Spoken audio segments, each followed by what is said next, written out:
This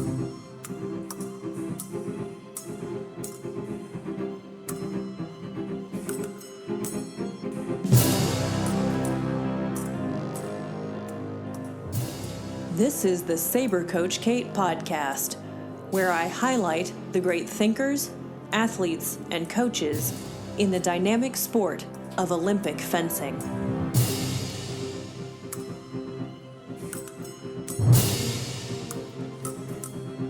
Guard. Boy, howdy. Like all of my guests, Lynn Botelho is a multifaceted individual. She is a professor of history at Indiana University of Pennsylvania and serves as the director of women's and gender studies. She teaches courses on the Renaissance and Reformation, early modern Europe, the history of the body, and English history. She has written numerous books on the history of old age and the aging body. You can check out her blog, https://lynnbotelho.com/home for more information about them. On a comical note, I checked out Lynn's profile on the popular Rate My Professor site. Her top tags are Get Ready to Read, Tough Grader, Extra Credit, Amazing Lectures, Inspirational, So Many Papers, Respected, Clear Grading, Criteria, Lecture Heavy, Skip Class, You Won't Pass, Gives Good Feedback, and lots of homework. Lynn is also a high-level foil fencer and has earned many honors in our sport.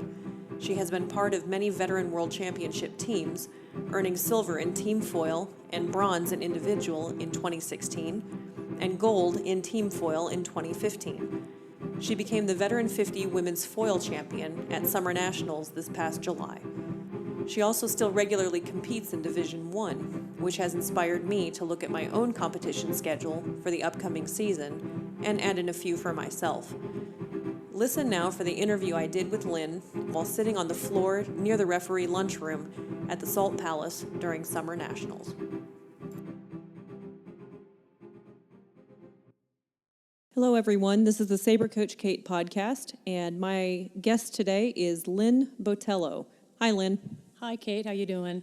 Doing great. Thanks so much for sitting down with me here at Summer Nationals and taking some time out of your day to chat with me about your fencing career and your professional career. I'm really happy to do it. This is going to be fun. All right, rock and roll. All right, let's get to it.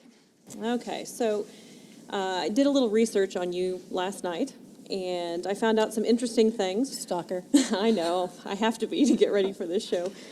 I found out that you grew up in the Pacific Northwest, and you spent your summers on fishing boats. And I was really curious about how a young woman gets involved in a job that is traditionally held by men. Because there's only so much golf you can play, actually, in the Pacific Northwest, because it's raining. No, the real answer is that my best friends in Kent, Washington, which is up by Seattle, their dad grew up as a fisherman, and so when David started to work as a deckhand at about 14, 15, and Michelle and I are a year younger, his sister, and we wanted to badly, and it's a family tradition for them. So I got to tag along as part of a family tradition and got a job working as a deckhand on charter boats. My parents also had a summer house on the Long Beach Peninsula, so they were all part of that kind of world anyway. So we started when we were 15, 16, and living alone at 15, 16, and Wow. being at work at 3:30 in the morning every single day for 120 days in a row. Wow. So I didn't go to school in June, except for my senior year in high school, because I wanted to go through the graduation ceremony. But because the fishing season started the 1st of June, we took our finals early. So I just kind of stumbled into it, and I fished till I was almost 30 before I went to graduate school. I became a skipper as well as a deckhand, but the only female skipper out of my port was a very conservative one. Wow, that's really fascinating. It's weird, I know. How did you become a fencer? On a dare. Ooh, I like the sound of that. Tell me more about I was in that. school, and I was stretching in the gym, getting ready for softball season. And I was big and strong, and, well, not that big, but I was strong for my height, and I'm very flexible. And the PE teacher said I should take her fencing class. And I kind of said, no, like me do ballet. Like I just got out of a bad ballroom dance lesson. So it's like, So then she, dirty dog dared me. And I took it and it was really super hard in the fact that it just captures your imagination, but the command of your body. That's what I meant by super hard. And I just like, I like this. So I had played, I had 3-year varsity in softball and basketball, and I gave it all up to fence. Wow. I fell in love with it. Wow. How old were you at the time? Just the last part of high school. Okay. Wow. And who is your current coach? My current coach is Yana Dakova, which a lot of people know from the FIE Arbitrage Committee, and she's awesome. And I've been working with her for now, I think, our 14th year. Wow. And did you have coaches? Well, you obviously had coaches before her. I did, yeah. I had coaches. All of a sudden, I just blanked on his name. All of a sudden, Norm Campbell, who had been on the team in the 70s in Philadelphia. And so he was my personal coach for a long time. And I would go up to what used to be Sal L'Oreal in Portland. And when Michael and Bobby Marks were co-national champions and fence up there. But I did most of my lessons with Norm.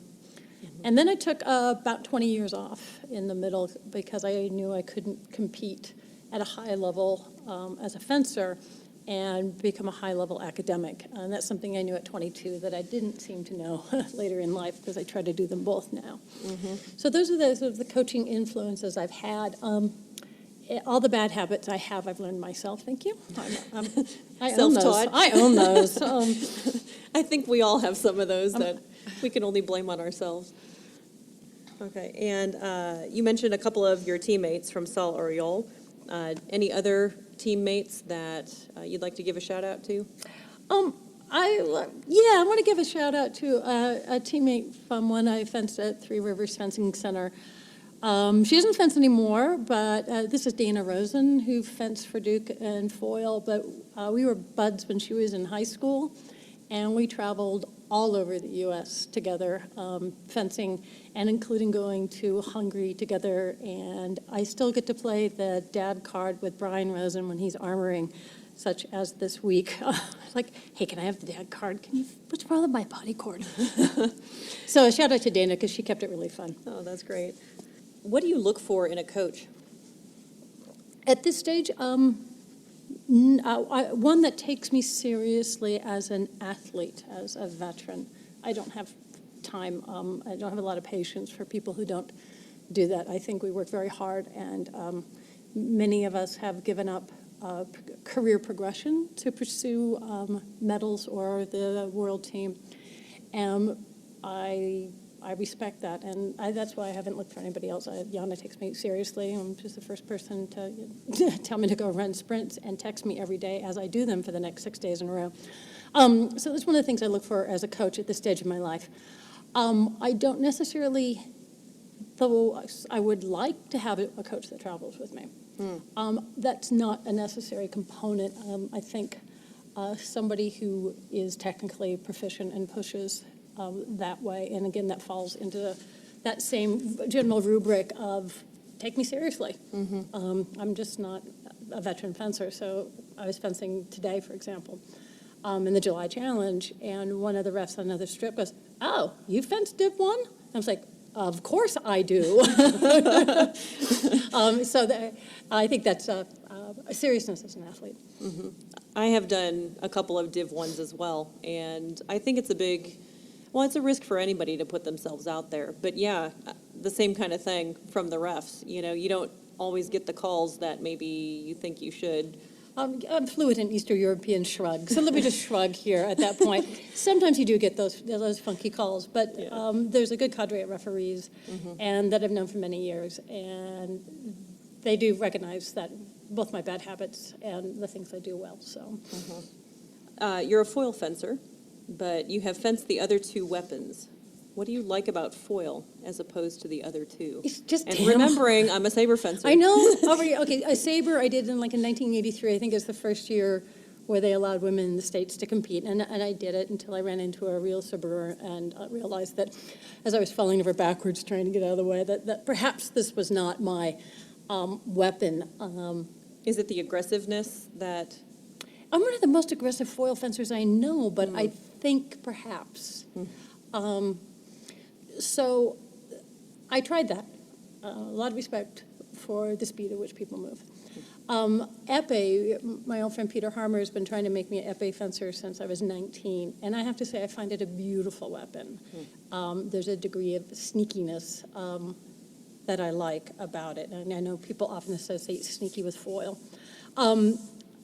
I enjoy it a great deal.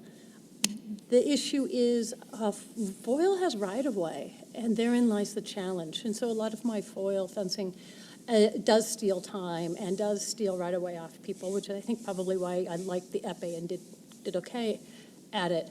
But it's the right-of-way, it's the variation of working with right-of-way or working in absence of right-of-way or against right-of-way. All those options I find intellectually challenging and sometimes just a little bit terrifying.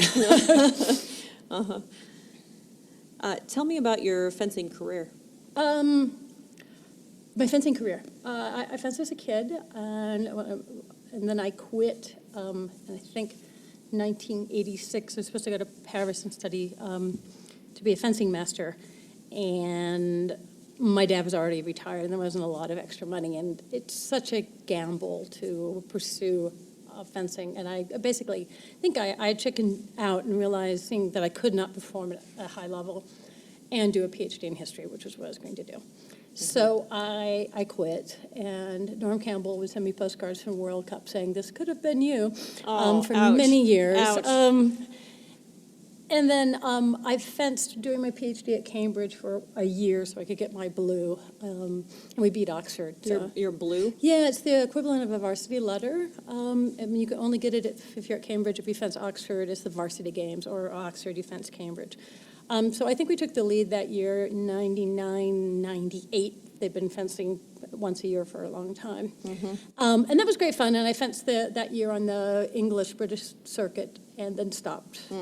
And then I lived 10 minutes from the fencing club for many years, and I would put my nose up against the glass because I would not go in because I knew what would happen. And so actually the week I applied for full professor is the week I started fencing again. The double addiction. A double addiction, Yeah. so yeah, that's kind of the shape of things. Okay. What do you consider your greatest fencing accomplishment? Coming back?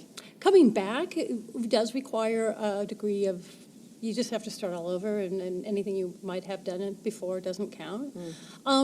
Biggest accomplishment, things I'm proud of, is fencing a senior World Cup in my 40s and not sucking. Yay. Yay. Obviously making the world team. And then last year at Worlds, individual bronze medal. That was pretty nifty. Yeah, so we got silver in the team last year against France, but the year before we got gold against France in France, which was even better. Pretty sweet. Yeah. Well, actually, I was going to ask you about that.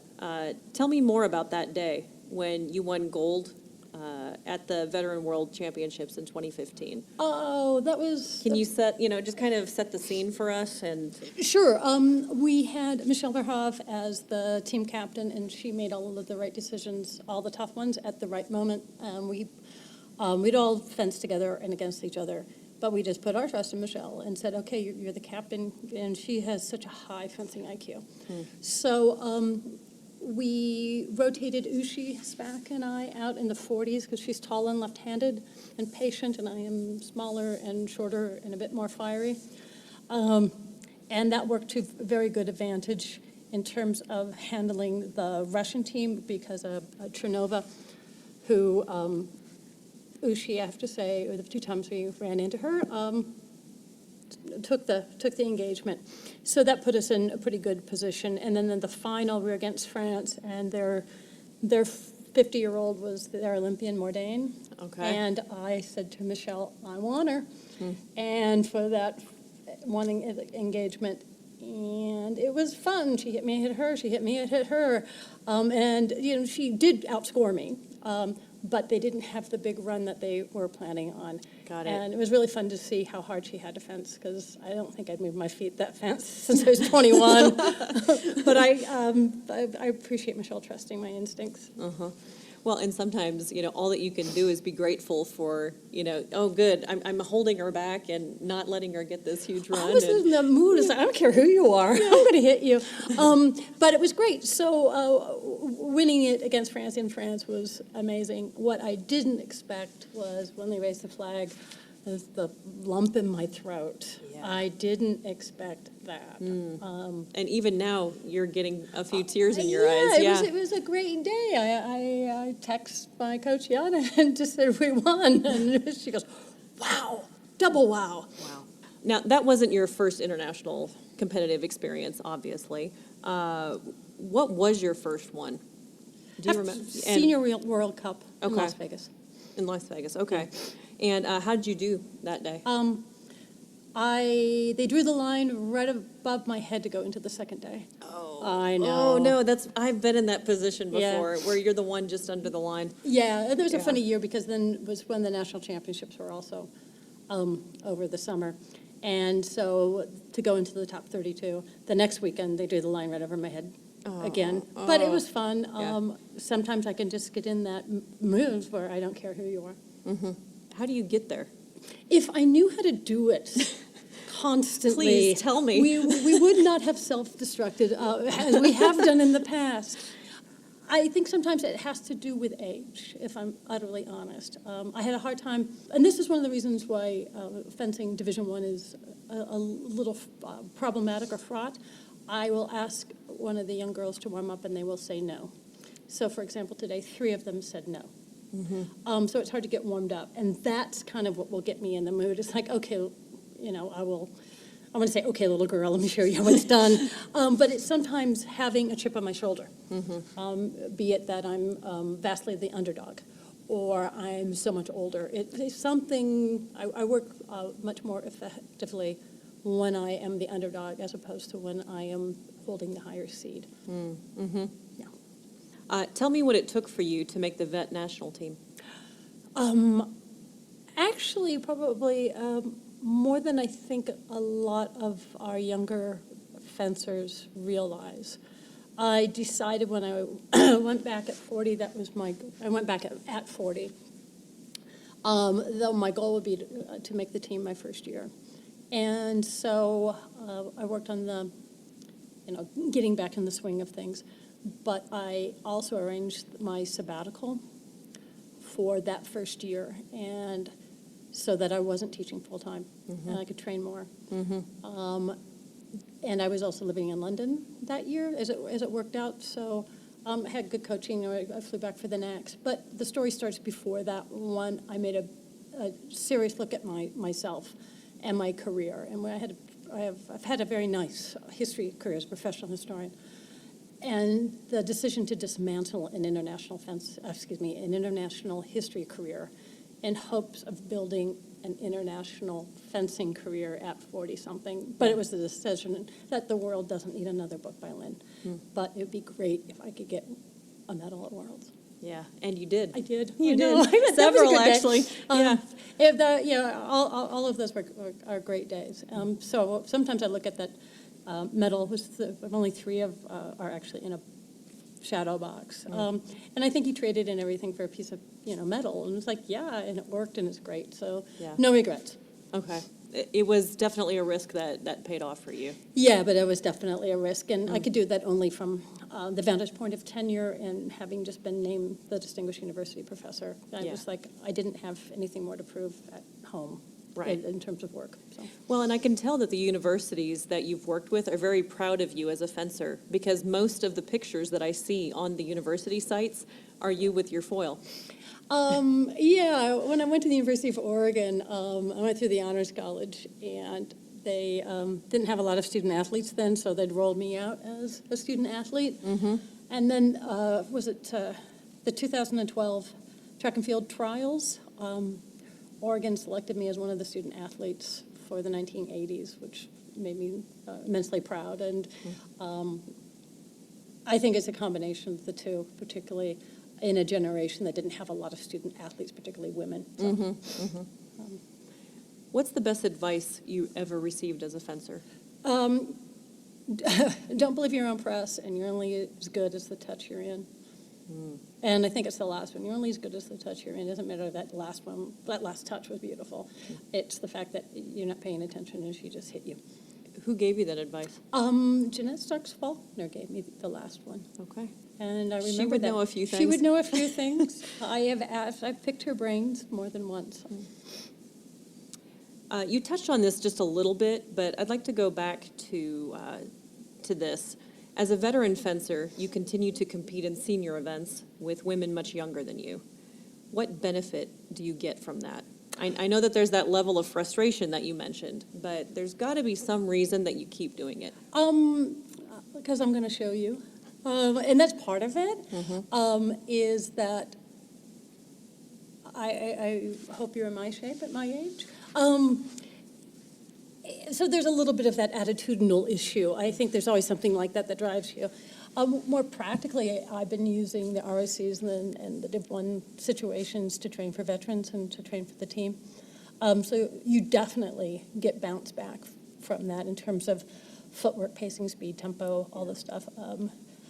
Veteran fencing may not be quite at that speed and tempo until you get to the top, the top 8 in any NAC.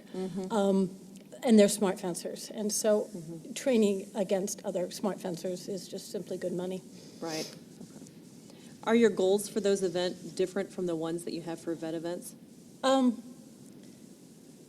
Yes.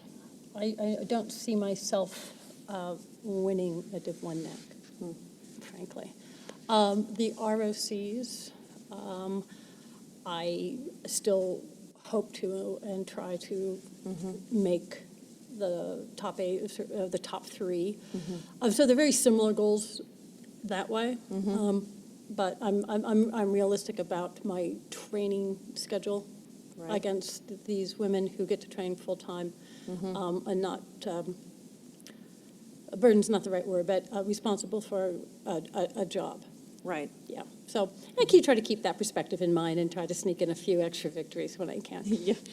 And maybe, make somebody really frustrated on the strip. Teenage fencers. My motto is, let's make a teenager cry. But I realized last year at actually Div 1A, at last year's Summer Nationals, a younger teenager that I was fencing was crying behind her mask. And I'm getting soft. I didn't enjoy it anymore. Aww. I was just like, it's time to quit. Okay, now we've talked a lot about your fencing career, but you have this whole other side of you that I got to discover, through my stalking of you on Google. But I'm really fascinated about your university career. So Okay. Can you tell my listeners about your work at the university level, first of all, like the publications you've done, the work that you've decided to pursue? Okay, yeah. For someone who likes to be so athletic and who's picked up triathlons as a way of cross-training, I have a job that requires me to sit still for hours at a time. I'm a historian of early modern England, or early modern Europe, primarily England. I work on questions of old age and aging in the 16th and 17th centuries. So I'm very curious. So the book I'm writing that the world doesn't need right away, the book I'm in the middle of writing, is on the aging body. And the whole idea that old people, even in the past, didn't sit back and say, oh, don't mind me, I'm just over here in the corner dying. No, it's like, I'm sick, fix it. And there's a certain sort of agency about the elderly that I don't think we are always aware of. So those are the sort of things I work on and write. And I've recently become the Director of Women and Gender Studies, which is a great gig. I get to spend my dean's money on good and useful things and fun programming and meaningful programming. And the Women and Gender Studies minor students are just awesome people with a sense of social engagement that's impressive. So that's the shape of my career right now. I'm doing more administration than scholarship and more fencing than scholarship, although I'll finish the book soon. Doesn't everybody say that? Yeah, I've got like 7, so it's okay. Everybody's happy with me. So, but in the grand scheme of things, I'm really fortunate that my career has been it's taken such a turn that I can afford professionally to step back at the university and take on more administrative role, as opposed to, say, a junior colleague who also just still needs to publish and things like that. Right. Where a job like that would be detrimental to their career path. So I'm lucky. Well, you worked hard to get there. I mean, I did. yeah, you really did. Yeah, Yana can tell you about a couple of weekends where I got 10 hours sleep in 3 days. I come up, Wow. show to practice with these giant bags under my eyes. Yeah. Deadlines are deadlines, kids. Nobody cares when you get it done as long as you get it done. Right, right. Or how you get it done. Coffee and chocolate. Yeah. Yeah. Well, and you were a Fulbright scholar as well. Yeah. Yeah, talk about that a little bit. It's awesome. A Fulbright has an ambassadorial role to it as well, so you're expected to go out and represent your country. And I was an odd Fulbright scholar since I had been to grammar school in England, and my PhD's from, that sounds horrible, my PhD's from Cambridge, and then I did a postdoc at Oxford or during doc. And then my first job was at the University of Essex. And so I was a Fulbright, legal to have a Fulbright by a matter of 2 months in terms of the amount of time I'd spent in the UK. And there's a residency. So it was an odd Fulbrighter in that I already had all these friends and connections. Right. But what I did was I deliberately did not rely on my friends from graduate school. Even though I just lived over the hill from a good one. I'd see them, mind you, but what I did was I used fencing as a way to go out and meet people and do that ambassadorial gig for the UK-US Fulbright Commission. And I think that worked extremely well, and I made this great set of fencing friends. I was at Sal Paul. I'm still in touch. They still post my results when I do well. And I go back and I'll still pick up a lesson from magic when I'm in the UK. Oh, that's so, great. yeah, and I've got lifetime friends from the fencing world and all over the US. So I've been lucky when I've gone to the Worlds this last couple of years that the GBR delegation are people I know. It's great. Wow. Yeah. Well, what are some similarities between fencing in the UK and here? Similarities and differences. Besides the obvious, would you like, the question, would you like a fight? A fight, really? A fight, yeah. It was a good fight. Yes. Oh, of course I'd love to fight, thank you. The referee corps in the U.S., I know it's taken a lot of heat from all kinds of directions, but really, in so many ways, is more developed. And so we had some conversation there about what we do with the U.S. referees. How do you train them? I put them in touch with people that do that for the U.S. I don't. But they now start paying the refs. They haven't been paid? They didn't know. There were a lot of self-ref tournaments. Oh, wow, Which okay. I didn't like as a kid, and I like them less now. Maybe I'm lazy. And I see less of that. So that was a difference. And they're very good British refs. It was just kind of a different approach. One of the things I do like as a veteran fencer, when you fence the Opens in England, you get your usual top 3 medals. They don't give you to the 8. They only give you the top 3. Okay. But they give you a medal for the highest place veteran. So if you hang in there and represent well, the highest place male and highest place female also get recognized, which is nice because you're in there duking it out with younger people. I think every fencing club has its own culture. So they're fairly similar, I would say, maybe a slightly more formal. I mean, I think I grew up with recognizing, hello, maestro, goodbye, maestro, not just sliding in and out of the sal. Yeah. So I think that didn't hurt. Yeah, that's okay. Fencers, the thing is, fencers are fencers. I got stuck in Ghent when the Icelandic volcano went off. And I had made an arrangement to fence épée with the very elite private club, and they said yes. And the Belgium national epic coach was there, and I got a lesson, and then the volcano hit, and I was there for another 10 more days. Yes. And I got more lessons, and the fencers would say, well, would you like to go have, a drink after practice? So I didn't feel lost. I was. They took really good care of you. Yeah, and fencers do tend to take care of each other, which is why it works so well for the Fulbright. And when you get stuck by a volcano, who I can't pronounce. I don't think anybody can pronounce No, that. I'm going to Iceland in about 2 weeks, and I'm really terrified because I'm dyslexic and I can't say those words. Oh, no. Well, let's get back to your professional career. Oh, yeah. Tell me how you got interested in the history of old age. It just was an interesting subject matter. It is, and it's. I was raised by 3 adults, is how I like to say it, because my brother started college the day I started kindergarten, and there's nobody in the middle, so there was 12 and a half years. So my parents were older, and I'm just nosy in family history, family stories. I was just interested about that older generation. I always had the best stories. And then when I started working on fishing boats, the skippers are always full-grown people, and the older skippers had even better stories. And I just became very interested in that group of people. And when I went off to do my PhD, I initially thought I'd work on youth.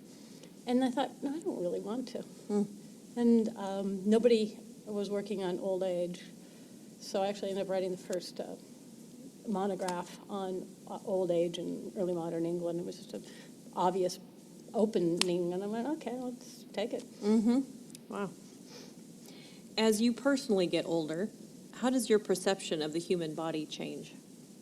Personally, I think we can do better, more, as good as if we are younger. I think obviously our knees wear out, we get more hurts, but I think the body's still capable of doing a great deal, and I think it is often our attitudes towards working out and towards being athletic that have kept people from doing that in the past. As the saying is 50, the new 30. In many ways, yes. There's a higher expectation for physical development and physicality, and so I think it's a lot of it's in people's minds. And I'm recognizing, if my standing joke is if I don't hurt, I'm not fencing. I recognize that we do hurt more, Right. but we can do a great number of things physically. Well, and fencing helps keep us young. It does, because our teammates become our friends, and they may be in high school, but they're still your teammate, and they're still your friend, and you both get in trouble for talking, and you have to do push-ups. And there's a certain... I'm just imagining that happening at your club. Maybe I talk, maybe not. But there's a certain bond when you're like, we're in trouble again. There's a hand motions there. We're in trouble again. It's also like being a professor in that you are around a demographic that doesn't change that much. Right. And so I listen to rap because my students listen to rap. And then when I do strength and conditioning exercises in the gym, I have to be careful what I put on because we have young students, but the high schoolers always go, man. So I think fencing keeps us physically young and mentally young. And that's one of the things I like about fencing is the intergenerational. Yeah. Shout out to Dana Rosen. She was in high school. I was 40-some-year-old, and we were going to go off to the Division I next and go stab at some people. Yeah, that's really great. That's really great. How has the idea of what constitutes old age changed in America? Ooh, that's a tough one. And that's one of the big methodological problems. It sounded like a professor there. Because what is old changes by culture. So I turned 30 in the UK, so that was middle age, and then I turned 40 in the US, and that was middle age. So I did it twice. You wanted to know how it changed?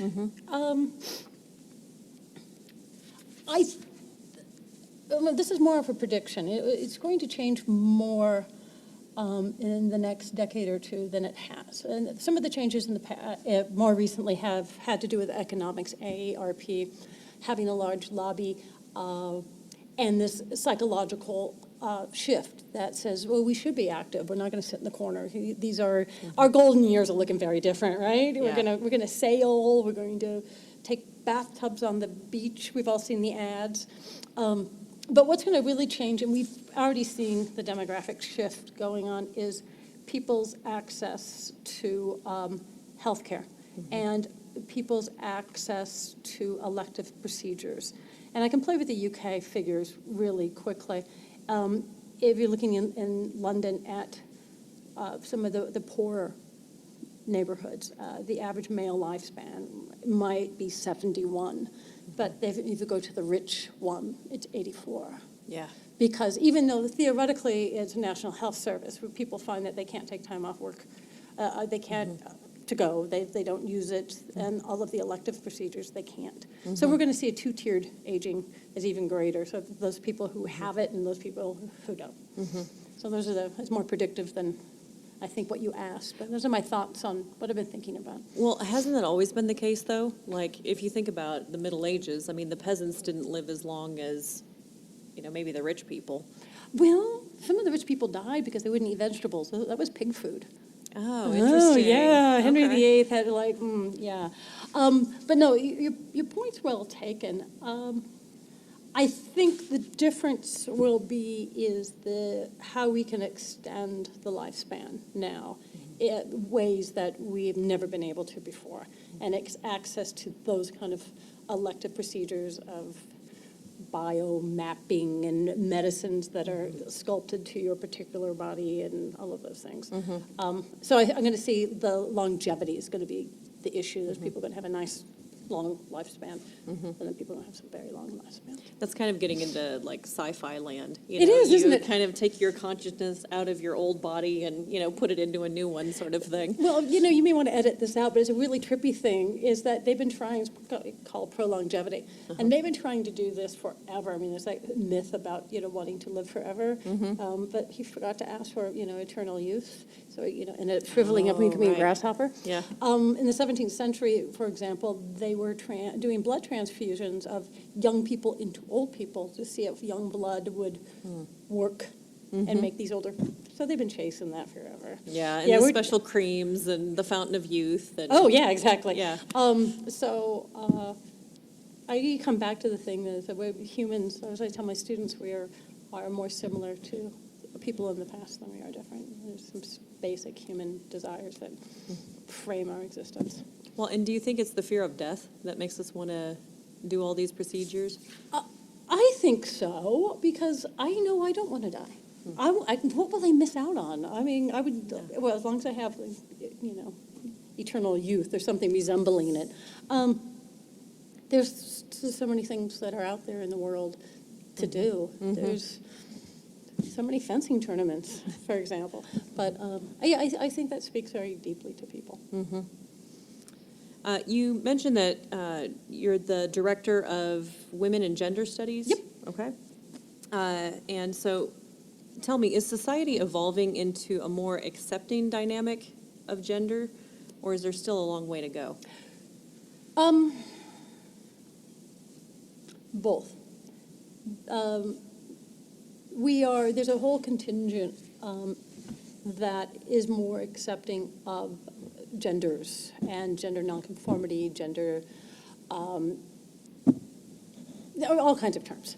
So that gender is a range of behaviors, and kind of a joke is gender is what gender wears. So if I'm in a black cocktail dress and high heels, I will manifest very differently than I do talking to you with a t-shirt on and a pair of shorts in a Yeah, we certainly venue. wouldn't be sitting on the floor if we were in cocktail my mother dresses. be rolling in her grave, crossing my legs. And it's really interesting to watch my students are so different about the whole gender thing. And I teach in a very conservative area.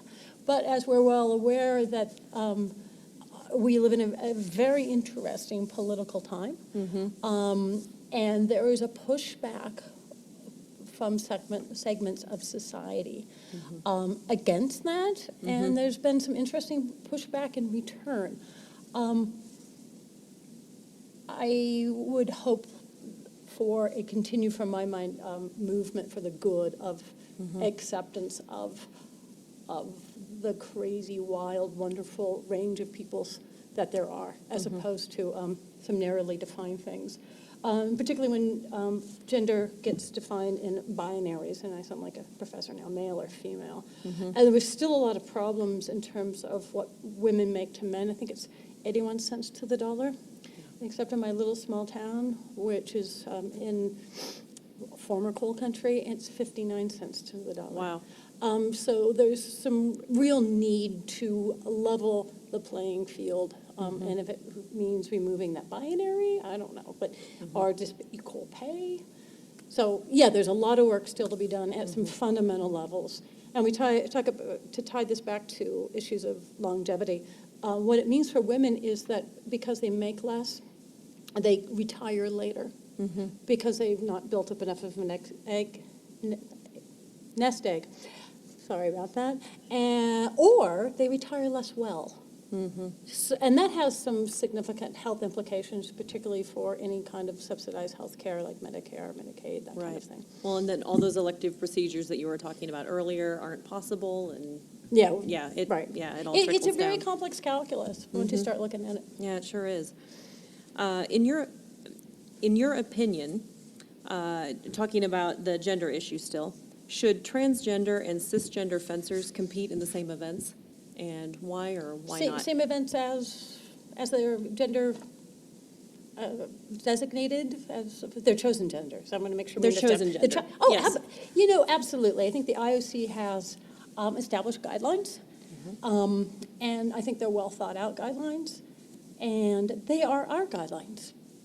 And that's the end of the story. And so I've been in a position of having fenced very skillful fencers that may have been born of one gender, and also skillful fencers that have been born of another.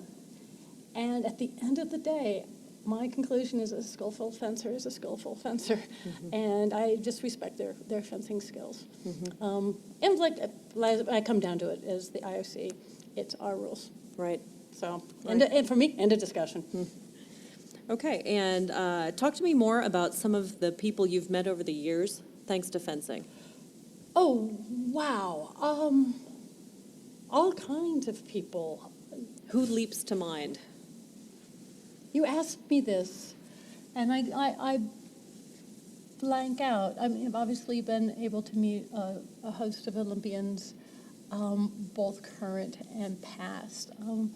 One of my favorite people at fencers is Claire Halstead, for example, who is fenced for 2 Olympic teams in England, but is also their chief medical officer, and just an incredibly kind and smart woman. And I thought I wouldn't have ever met her otherwise. Well, I've met all kinds of people, and we've touched on this before, that I think fencers take care of each other, and I've been able to meet all kinds of famous ones and not famous ones. I just, the fencers are fencers, but some of the ones that more recently have touched me is when little kids, I mean, and like 12, 13-year-olds, will come up and say, essentially, when I grow up, I want a fencing bag like yours, which is the Veteran World Team bag. And it's just like, okay, this is one of the reasons I'm enjoying this, is I enjoy them, they enjoy me. We're just good people for the most part. Well, I'm looking at your shirt, and it's USA Fencing 2013 Veteran World Team. Yeah. And I'm hoping I get to wear one of those someday, too. It's pretty awesome. Yeah. I actually had Billie Jean King sign this. Oh, cool. But shirts are meant to be worn, and it's pretty much faded. That's the only autograph I've ever asked for. I would have asked for hers, too. She's really inspirational. She is. And I was in a great position where I got to introduce her to a very small group of 20 people. Wow. And ask her a couple of questions about sports and fencing. Like, what do you do when, like I mentioned to you, I'm good at the underdog, but when I have a higher seed, I'm not as comfortable often. And she said, pressure is a privilege. How many people would love to be having your problem? And that for me was very freeing. It was just like, you're right. This is not a scary thing. It's a responsibility, but it's not that fear, dark cloud that I would get. So, yeah, and then I went out and won a NAC and the national championship. And then I really need to go meet her again. Get you fired up for the next one. Yeah, exactly. Yeah. Oh, that's great. And tell me your favorite fencing story. Oh, my favorite fencing story is being down. Well, first of all, what some of your listeners may not know is that a veteran bout, DE, is only 10 touches with one break of a minute in the middle. And I find that so much harder than 15 touches. Yes, me too. Yeah, yes, totally. Not enough game changes. And so you have to make the right decisions. You can't like, oh, that was a bad tactic, and I now need, I've got time I need to come fix back. it. Yeah. So I was down 8-2 at the break, and I won 10-9 Wow. with 6 unanswered touches at the end. Wow. And all I kept thinking to myself was, we're just going to figure this out. You're just going to find a way. And I think that's the one thing that when I'm fencing well, like I put in my head a lot. You're just going to figure it out. We'll find a way. Find a way. Yeah, we'll find a way. So that was one of my sort of best fencing stories in terms of something that I'm proud of having kept my head together. Another one is when we were in a training camp in Hungary and they didn't provide coffee at breakfast the first day. How dare they? I don't know. What's wrong I'm with drinking them? it now for the record. And I was not fencing very well, and my coach, Yana, who not only provides great coaching, but actually walked several blocks to a gas station, brought me back espresso, which I drank cold, so that I could actually fence like a human being and not be shameful. And I laughed at that because not every coach would do that. So, and it also speaks to my own weakness for the caffeine. Yeah. Okay, well, that's the first part of our interview that has come to a close. And we'll finish up with a mixture of famous questions from James Lipton from his Inside the Actors Studio program and Marcel Proust. So, what is your favorite word? Yes. What is your least favorite word? Unique, because it's used badly and wrong constantly. And don't you love it when they pronounce it unique?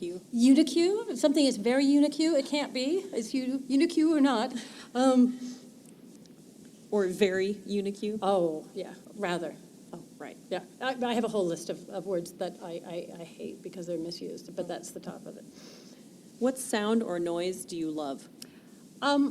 Despite being rather frightened of birds up close, I love bird song. And what sound or noise do you hate? Yapping dogs. What profession, other than your own, would you like to attempt? I thought, I've wanted to be a historian since I was in the 5th grade. I think I would have liked to have attempted to be an athlete as a profession, and then working my way through the alphabet and architect. Okay. Right. And any sport in particular that you would have wanted to pursue? I am flirting with the triathlon. It would be that. Okay. Okay. And what profession would you not like to do? I would not like to be an accountant. I am dyslexic. And while I can do statistics, I understand it, getting the little numbers in the right order, filling in those bubble charts, it took, yes, no. Yeah, that school must have been really rough. Yeah, it's funny because my GRE results were so low I couldn't get into an American graduate program, but I got in Cambridge and Oxford. I was just like, okay, we're fine. That's why you went abroad. Okay. Where would you like to live? I think I'd like to move back to England or someplace with sunshine. Okay. I live in Western Pennsylvania, Pittsburgh area, and we have a lot of cloudy days. And what part of England calls to you the most? Oh, I'm pathetic. I'm Suffolk. Okay. And what do you value most in your friends? Kindness. Who is your hero? Billie Jean King, actually. Great answer. And what is your motto? We'll figure it out. All right, well, thank you so much for sitting down and chatting with me today. This has been so inspirational. I had a blast talking to you, and I wish all your listeners could see my funky hand movements that are going on, coffee cups and hands are flying. Really thought-provoking questions. Had a blast. Thank you very much. Thank you. Big thanks once again to all the people that make this podcast possible. To my friend Tony Escueda, who created all the music for this podcast and who edits all of the interviews. To my husband David, who created the logo for this podcast. To my sponsor, Cutting Edge Fencing, who created the funds for all of the Saber Coach Kate podcast swag that I got to hand out at Summer Nationals. And to all of my listeners out there, either weekly listeners or new listeners. Thank you so much to everybody out there who keeps listening to these interviews. And please visit my blog, sabercoachkate.wordpress.com, for articles about the sport of fencing and for my insights on it. Also, any suggestions or comments can be emailed to me at sabercoachkate@gmail.com. Listen next week as I bring you another special episode of my podcast. I am currently in Pennsylvania at Coach's Academy, and I'll be interviewing various participants in the academy and to give you some insights into what goes on here.